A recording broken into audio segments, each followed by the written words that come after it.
時代嘅外世代特別嘅啱啱做事嘅好多人唔識講，我們就係個格威方言。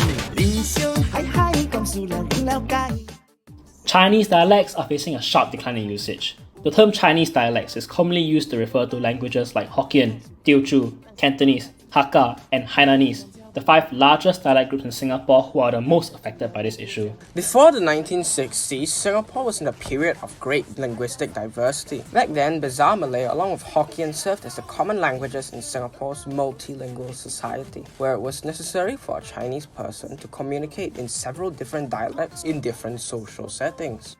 This linguistic diversity gave rise to a whopping 75% of Singapore's resident population speaking Chinese dialects as the household language in 1957. In more recent years, from 2010 to 2020, this number dropped from 14.3% to just 8.7%. Given this current rate of decline, Chinese dialects are imminently facing an extremely rapid demise in usage and may be totally extinguished if nothing is done to save them. But then, what caused the decline? In Singapore, policies facilitating globalization and westernization targeted dialects, leading to their massive decline today. English became the premier language in Singapore for its utility in global science and technology. Then PM Lee Kuan Yew stated that stifling English would blind the next generations to the knowledge of the advanced countries. However, by the late 70s, the dominance of English had caused concern that English-educated Singaporeans were exposed to undesirable alien lifestyles and values. To combat this, the government promoted the learning of the mother tongue through the unsuccessful bilingual education policy, where at least 25% of the primary 6 population did not attain basic literacy levels, and around 60% of those who sat for the PSLE and O-levels failed from 1975 to 1977.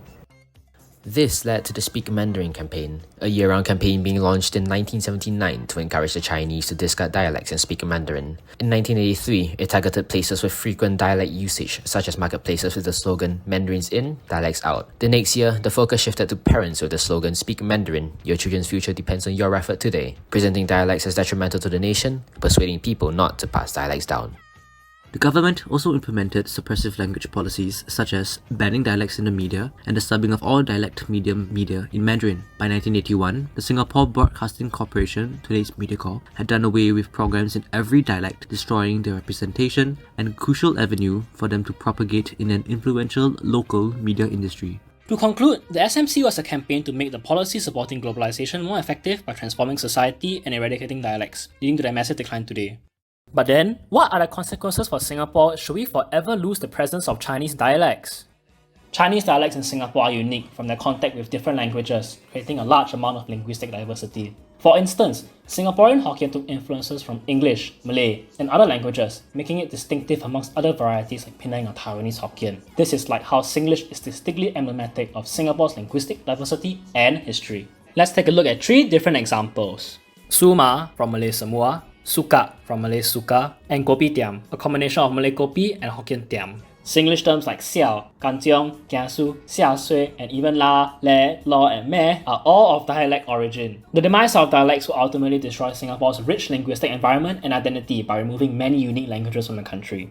Dialects are a crucial part of dialect culture, which are the traditions and customs practiced by the different dialect groups. In a survey, about 60% of respondents believe that dialects are needed to preserve Chinese culture and that they hold an important cultural value. Conversely, they also thought that not speaking dialects would make people lose their dialect and Singaporean identity. To them, dialect culture can only be retained through one's own dialect instead of Mandarin or English. Thus, one cannot fully understand and immerse in dialect culture and appreciate the valuable traditions of their elders if they cannot speak dialects, causing people to be unable to appreciate and continue it.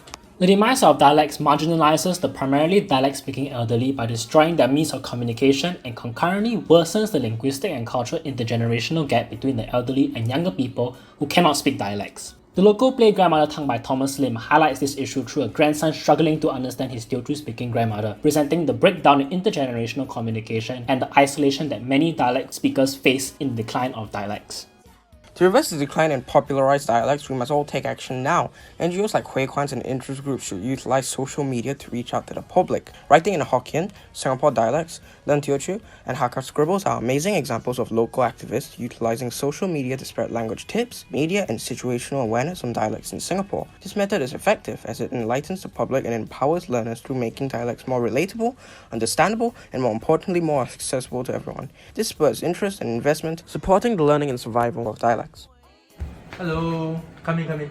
We met up with Lee Xuan Jing, a Hokkien language activist. He started a Writing in Hokkien page to dispel negative stereotypes and to show that Hokkien can indeed be written. Firstly, he spoke on a personal level, individuals must be willing to learn and speak dialects. He stresses the importance of practice, wherein learners can start at home if their family is able and willing to help, and should practice with friends. He also spoke about the important role of dialect speakers in actively passing down dialects. He mentions that speakers should not stop learners from trying to speak if they do it wrongly or unnaturally, and should change their mindsets to a more active and supportive one.